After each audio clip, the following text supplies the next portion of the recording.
You're listening to Puma Podcast. Hi, I'm Franco Luna, Puma Podcast. You're listening to Teka Teka News. In this episode, The excavation niya, it's only parang done out of passion ni Teacher Wilven, who actually curates the museum here. Who is one of the teachers here? One of the teachers here. Yung parang ano siya, livelihood education teacher siya. Now, ano siya, self-taught archaeologist. Galing. So Yeah. passion project niya talaga Medyo ito. passion project na parang wala siyang budget, pero siya na lang nagpundar lahat nun. let me tell you the story of an elementary school teacher who practices archaeology right in the heart of Manila.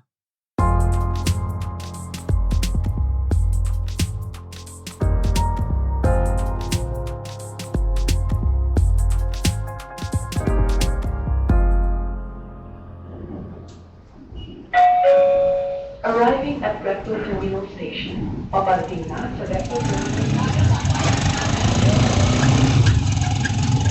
Oo, now that was not parang destroyed by the war. Kasi ito, only on this side, mas marami nasira ng war. Parang there were just some certain bombs that na punta dito sa San Nicolas that burned certain parts but not in its entirety. But this area survived. Has survived to the point that in the 60s or even after the war, they could have considered this as parang vegan yung look niya. Continuous yung mga structure. That's Stephen John Pamorada. He co-owns a heritage concept store, the Heritage Collective, based in Escolta, Manila. He was taking me on a short walking tour of the iconic San Nicolas district back in February. San Nicolas is often called Manila's heritage district, and for good reason. We stopped by the Pedro Guevara Elementary School along San Fernando Street. It was actually built on the remains of the Real Alcaiceria de San Fernando. The Alcaiceria was built in 1762 and was meant to be a marketplace for Chinese silk traders. Later, it was retrofitted to be a supply and distribution outpost under the Americans. Stephen actually showed me one remnant of the outpost, the carved stone marker that once greeted visitors of the Alcaiceria. This is just the casted version of the original, which is now in National Museum. Imagine there used to be a silk market, and then in front of the entrance, like this is like the marker of that silk market. So parang dedication to that market, and then you can see the year 1762. 1762. So imagine this is made out of granite stone. This is now cemented, this particular material. But imagine this is made out of granite stone before. You need 10 people to actually carry the whole slab. But that's not the only piece of the Alcaiceria still left in that plot of land. Every time there's a construction of a school building here, you can always uncover lots of archaeological artifacts on this site. And it's like a layers of history. Parang the Chinese settlers, then the Spanish authorities. Right. Imagine mo kahit mag-dig ka lang under that. It's like the hidden treasure of San Nicolas. That's how rich this place is. After World War II, says Stephen, the government never properly excavated it, and students and teachers alike still found remnants of that distant past just lying around in the school. So one teacher who just happened to be a history buff took it upon himself to do just that. Stephen and I continued our tour around San Nicolas, but I promised myself I'd return so that I could talk to teacher Wilven Infante.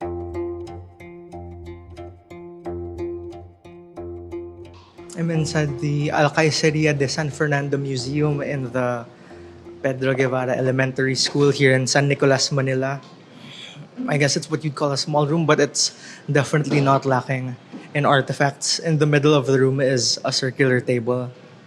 On the table are neatly arranged rows and rows of celadon shards, brown glazed stonewares, pieces of pottery and chinaware. The label on the table says they're from the Qing Dynasty.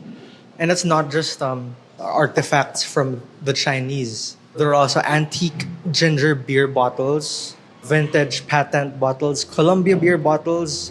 A lot of these were said to have been used by the Americans now.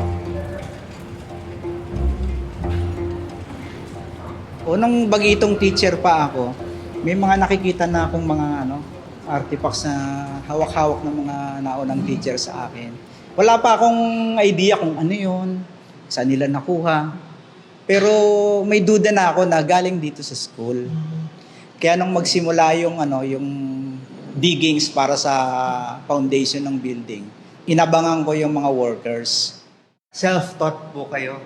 Wala kayong parang formal wala training? naman akong training ng kasi ng archaeology. Kasi noon, may tinatawag kaming kultura dito ng finder's keeper. Sino makakuha kanya na? While teaching has always been his life's biggest passion, Wilven is not a history teacher. He actually took up industrial education at the Technological University of the Philippines. After graduating in 1991, he started teaching livelihood education to grade school kids. Again, since the remains of the Alcaiceria were never touched when the school teacher Wilven works at was built, artifacts were aplenty. So when construction workers began their work on the building's foundation, Wilven saw an opportunity to collect the pieces that were left. Pagdating nila after lunch, kinausap ko agad. Dahil mga probinsyano, ang in-stylean ko sila, mga manong, naniniwala ba kayo sa kulang? Siyempre, mga probinsyano yan, di ba? Oh yes sir, bakit? Kasi ganito, maghuhukay kayo dito eh. Pag nakahukay kayo ng mga bote, lalo na may mga takip, huwag niyong bubuksan. Kasi yung mga mangkukulam nung pagka nahuhuli ng mga manggagamot o ng mga spiriti, kinukulong sa bote. Eh baka pag nakahukay kayo nung pakawalan nyo, baka kayo saniba nun. Then so, nagsimula na sila maghukay, umalis na rin naman ako. Pero ang billing ko sa kanila, pag nakahukay kayo ng mga bote, bukas man niya, may takip o wala, bigay nyo sa principal. Huwag sa akin, huwag kahit kaninong teacher, sa principal nyo bigay. Kasi alam ko nga may mga mahuhukay sila eh. Then mga isang oras na nakalipas, may dumating sa akin yung isa. May dalang bote yun.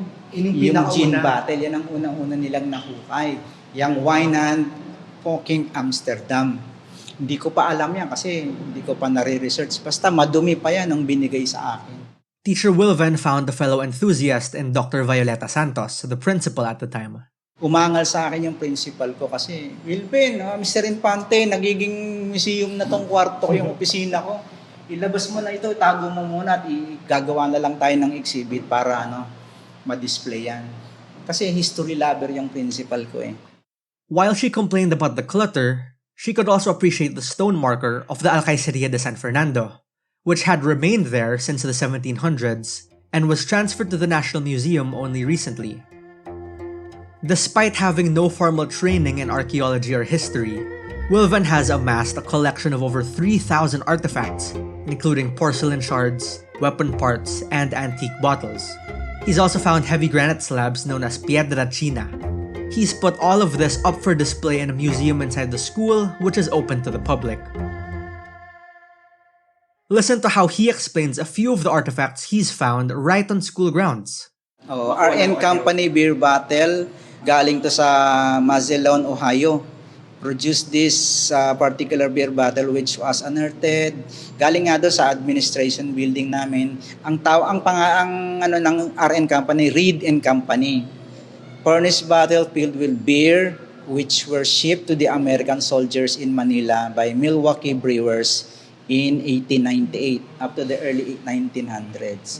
So supply ng mga Amerikano to, yung 'di ba, yung mga American soldiers, pinadadalan sila ng gobyerno nila pang mga beer kasi mga beer lover ang mga American soldiers eh. It's not just bottles and porcelain teacups, mind you. Meron kami ditong Japanese bell. Ito yung pinupukpok tuwing time na, recess pa na, time na uwian na, gano'n, 'di ba? Noong panahon na yon, every hour ang pagpukpok ng bell. Hindi pa nila alam kung ano yan. Wala silang idea Not kung since saan nanggaling. 2012. Nung sabi ko, mukhang may kasi nakasabit yan eh. Mukhang may pangalan, may nakasulat doon sa bell eh. So nakita ko, Kane Camaro, 1938. Hiningi ko sa principal, ma'am, antik na yung doon, yung bell. Pwede ba akin na lang yun, sa museum na lang ilagay? So pumayag, ako nagtanggal, nilinis ko na yan. So recently may kaibigan din ako na nakapag-research niyan. Dati kasi ang alam namin, Japanese fishing vessel, hindi pala. Ang Kinkamaro pala, passenger ship. Turned into a warship nung sumiklab ang World War II. Ang Kinkamaro na barko, kasama siya sa mga nakipaglaban sa Amerikano, nakalubog ngayon niya sa Manila Bay.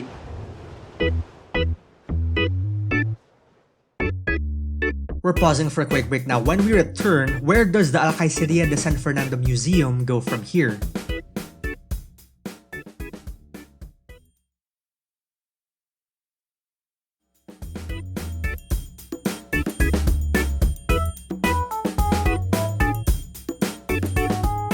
Napakaraming artifacts dito, whether it's cracked spoons or antique vases or bowls.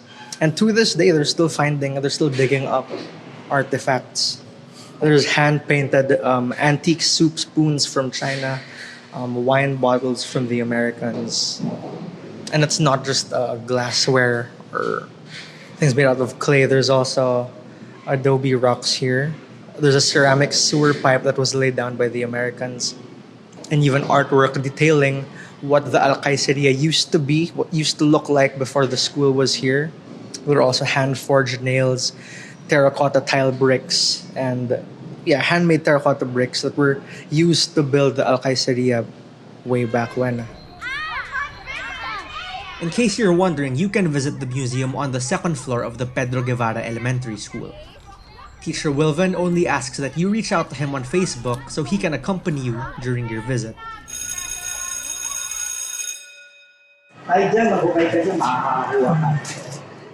Then Teacher Wilven brought me to the school's garden, and I didn't believe it until I saw it. The school's garden was littered with the same porcelain pieces I saw up in the museum.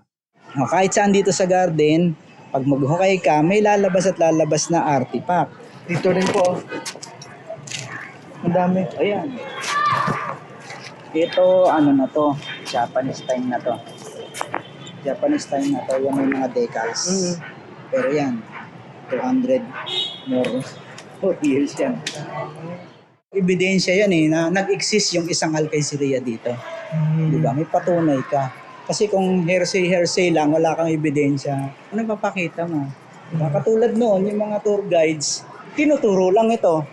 Pero paano nila makukumbinsi yung mga tinutur nila na totoo nga yung pinagsasabi mo?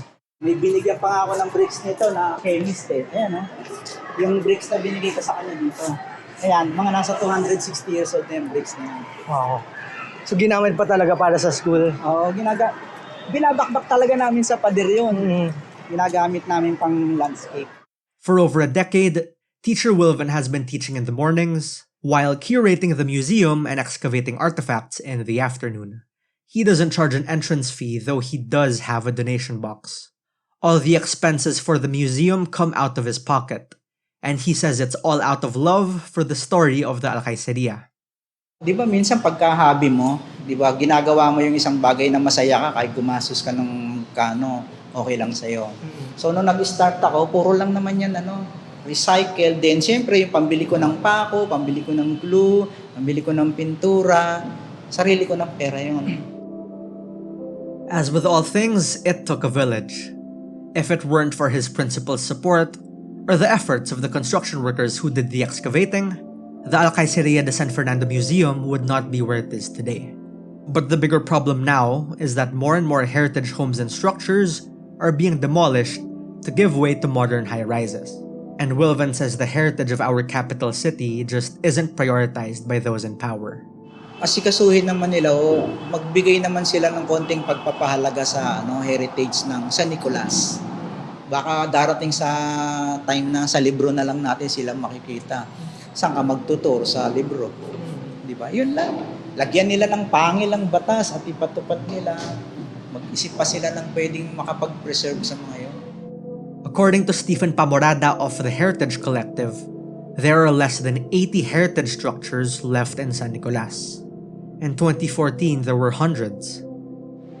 Mula nung matayo itong museum, tumaas ang pride namin na kami lang ang may ganito Anong ebidensya nyo na nandun nga nag-exist? Kami meron, nakuha ko na yung ebidensya, ayan na. Hindi ko lang alam kung may ganung arrangement na gagawin, pero siguro pag-retire ko, masaya na ako masaya na ako kung ipagpapatuloy lang nila. Kasi kung ayaw nila pagpatuloy, donate na lang ko sa National Museum. Wawalan sila ng museum, di ba? School Museum. Actually, pag may mga bisita kami, dinadala namin dito, pinagmamalaki ng mga administrators namin, kami may ganito. Mga bisita naman namin, tong-tong, pag nakita, wow, manghang-mangha sila eh. His only problem now is finding someone to replace him. Kasi ngayon, I'm 55 years old. Hanggang ngayon, di pa ako nakakahanap ng mga kasama kong co-teachers na interesado sa ganito. Kasi hindi ko masabi na sila ba willing hawakan to nang walang additional compensation. I asked how long Teacher Wilven plans to keep the museum going. His answer? As long as he can, and as long as the school will allow him. Actually, accidental lang naman ako eh. Hindi ko naman pinangarap na ito. Basta masaya lang ako sa ginagawa ko. Di ba? Yun ang importante. Kasi pag masaya ka sa ginagawa mo, hindi mo nararamdaman yung pagod. Hindi mo nararamdaman yung gastos. Yun ang mahalaga eh. And that was today's episode of Teka Teka News. Kung bitin kayo sa kwentong to, go on another audio tour with us. Listen to the episode Retracing Chinoy History, a walking tour of San Nicolas, Manila on WhatsApp, Araling Panlipunan Rebooted. Again, I'm Franco Luna. This episode was edited by Freddy Blanco. Our Teka Teka News executive producer is Jill Caro, and our senior editor is Veronica Uy. If you found this episode useful, share it with a friend. Help Teka Teka News reach more people and keep the show going. Thanks for listening.